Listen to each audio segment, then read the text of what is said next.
नमस्कार विद्यार्थी मित्रांनो, मी अमोल आगरकर, इंजिनियर अमोल चॅनलमध्ये पुन्हा एकदा आपले मनापासून स्वागत करतो. महाजनको टेक्निशियन 3 यामध्ये जे 800 पोस्ट होत्या त्याचा रिझल्ट आलेला आहे. फायनल रिझल्ट आलेला आहे.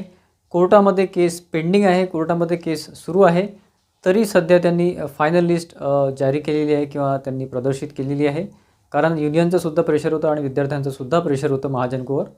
त्यामुळे त्यांनी एक लिस्ट जारी केलेली आहे किंवा दिलेली आहे किंवा प्रदर्शित केलेली आहे. तर त्यामध्ये जे विद्यार्थी आहेत ते फायनल आहेत आणि त्याच्यामध्ये वेटिंग लिस्टसुद्धा त्यांनी दिलेली आहे. त्यामध्ये CSR, नॉन CSR, त्यानंतर BTRI, प्रकल्पग्रस्त वगैरे सगळ्या याद्या त्यांनी दिलेल्या आहे. आपलं टेलिग्राम चॅनल आहे इंजिनियर अमोल, त्यामुळे आपण ते शेअर केलेलं आहे किंवा बाकी तुमच्याकडे आता आतमध्ये लिस्ट पोचली असेल. तर ज्यांचं सिलेक्शन झालेलं आहे, जे कन्फर्म लिस्टमध्ये आहे, त्यांना मनापासून कॉंग्रॅच्युलेशन्स, अभिनंदन. त्यांनी कुठल्याही प्रकारचं टेन्शन घेण्याची गरज नाही. आणि जे विद्यार्थी वेटिंगमध्ये आहे त्यांचासुद्धा पुढे नंबर लागणार आहे. डिपेंड्स ऑन जे काही कन्फर्म लिस्टमधले कॅन्सलेशन आहे किंवा कॅन्सलेशन जे होऊ शकतं त्यांच्यावर बऱ्याच गोष्टी डिपेंड आहे.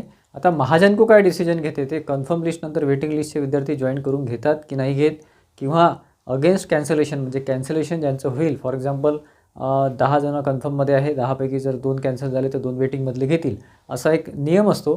परंतु कधीकधी काय असते की ते वेटिंगमधले सुद्धा जास्त चान्सेस त्यांना देतात, म्हणजे संधी देतात किंवा वेटिंगमध्ये सुद्धा त्यांनी सामावून घेऊ शकतात, कारण ऑलरेडी त्यांनी पोस्ट कमी काढलेल्या होत्या. ठीक आहे, त्यामुळे आपण अशी आशा करू शकतो वेटिंगवाले विद्यार्थी. आणि जे टॉप रँकमध्ये आहे, पहिल्या 5मध्ये, पहिल्या 10मध्ये, त्यांची शक्यता भरपूर आहे की जे वेटिंगमध्ये कन्फर्ममध्ये येऊ शकतात किंवा कन्फर्म लिस्टमध्ये येऊ शकतात. ठीक आहे, कन्फर्म लिस्टपेक्षा जॉईनिंग त्यांना होऊ शकते. ठीक आहे, तर यामध्ये दुसरं एक बाजू अशी आहे मित्रांनो की कोर्टाचं जे केस सुरू आहे, ठीक आहे, तर त्यामध्ये कुठल्याच प्रकारचं फायनल डिसिजन अजूनपर्यंत आलेलं नाही माझ्या माहितीप्रमाणे.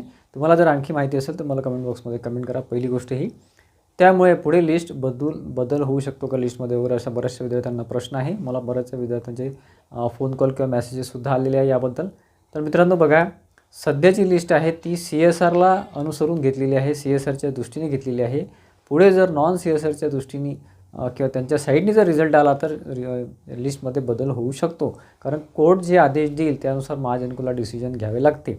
तर त्यानुसार मला असं वाटते की यांनी लिस्ट जरी दिलेली आहे तरी पुढे जॉईनिंगसाठी ते लेट करतील किंवा जॉईनिंग सध्या देणार नाही, कारण कोर्टाचा डिसिजन अजून द्यायचा आहे, त्याशिवाय जॉईनिंग देता येत नाही, ते रद्द होऊ शकते. ठीक आहे, त्याच्यामुळे मनामध्ये कन्फ्युजन ठेवू नका.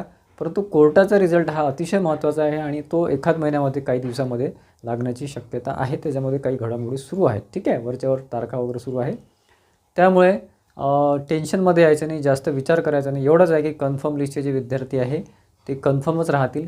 फक्त जे जर नॉन CSRच्या दृष्टीने रिझल्ट आला किंवा त्यांच्या साईडने रिझल्ट आला तर ही लिस्ट पूर्णपणे बदलू शकते. हाच एक त्याच्यामध्ये मला पॉईंट वाटतो आहे. बाकी दुसरा पॉईंट काही नाही. आणि या व्यतिरिक्त तुम्हाला याबद्दल काही मनामध्ये डाऊट्स असतील तर मला कमेंट बॉक्समध्ये कमेंट करा, त्याचं उत्तर द्यायचा मी नक्की प्रयत्न करेल. ठीक आहे, त्यानंतरचा आपला आजचा सेकंड मुद्दा आहे, दुसरा पॉईंट आहे तो म्हणजे उपकेंद्र सहाय्यक भरती महावितरण. त्याबद्दल बरेचसे जण कन्फ्यूज आहे, बरेचसे जणांना शंका कुशंका आहे, काही जणांना आशा आहे मनामध्ये की ही भरती निघेल. त्याबद्दल वरच्यावर आपण अपडेट्स आपल्या चॅनलद्वारे, इंजिनियर अमोल यूट्यूब चॅनलद्वारे आपण देतच राहतो.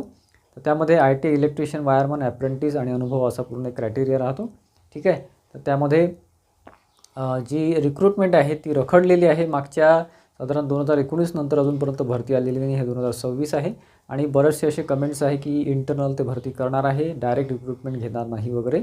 तर मित्रांनो, यामध्ये माझं जे प्रामाणिक मत आहे मी ते तुम्हाला सांगतो, कारण की यामध्ये जे काय म्हटलं जातं आहे की इंटरनल आहे, तर ते तर आहेच, त्यामध्ये काही शंका नाही. परंतु प्रयत्न असे सुरू आहे मॅनेजमेंटचे किंवा ॲक्च्युली कंपनीची इच्छा अशी आहे की दोन्ही रिक्रुटमेंट घ्यायचे, डायरेक्ट आणि इंटरनल दोन्ही. परंतु युनियनचं किंवा काही जे सिनियर एम्प्लॉई आहे त्यांचं असं म्हणणं आहे की इंटरनलच घ्या आणि त्याच्यामध्ये ते एम्प्लॉई आहे, प्रिव्हियस एम्प्लॉई आहे, त्यांना संधी देण्यात यावी, असं त्यांचं म्हणणं आहे आणि त्यांच्या जागी ते योग्य आहे. ठीक आहे, तर यामध्ये आता महावितरण कुठला मार्ग काढते ते सध्या सांगणं कठीण आहे. त्याच्यामुळे या भरतीवर पूर्णपणे 100% डिपेंड राहू नका, असं माझं म्हणणं आहे. विद्युत सहाय्यकची तयारी सुरू ठेवा.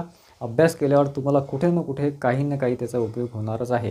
ठीक आहे, उपकेंद्र सहाय्यकबद्दल थोडं जरी पॉझिटिव्ह अपडेट असेल की आता असं हालचाली सुरू आहे, पुढच्या 1-2 महिन्यात वॅकन्सी येईल किंवा कधी पण वॅकन्सी येऊ शकते, तसं जर असलं तर मी 100% तुमच्यापर्यंत ती माहिती पोचवेल, म्हणजे पोचेल. त्याबद्दल निश्चिंत राहा. तुम्ही फक्त तयारीमध्ये राहा. हा अभ्यास तुम्हाला विद्युत सहाय्यक किंवा आणखी कुठेतरी कामात पडणारच आहे. ठीक आहे, आशा करतो मित्रांनो की बऱ्यापैकी अपडेट्स द्यायचा किंवा तुम्हाला माहिती द्यायचा मी आजच्या व्हिडिओमध्ये प्रयत्न केला आहे. व्हिडिओ आवडला असेल तर व्हिडिओला नक्की लाईक करा आणि जास्तीत जास्त विद्यार्थ्यांमध्ये शेअर करा, जेणेकरून त्यांचेसुद्धा कन्फ्युजन दूर होतील. आणि आपल्या चॅनलला सबस्क्राईब केलं नसेल तर सबस्क्राईब करा, बेल आयकॉनसुद्धा क्लिक करा, जेणेकरून जे महत्त्वाचे पुढचे अपडेट्स येणार आहेत नवीन रिक्रुटमेंटबद्दल ते तुम्हाला मिळत राहतील. धन्यवाद मित्रांनो.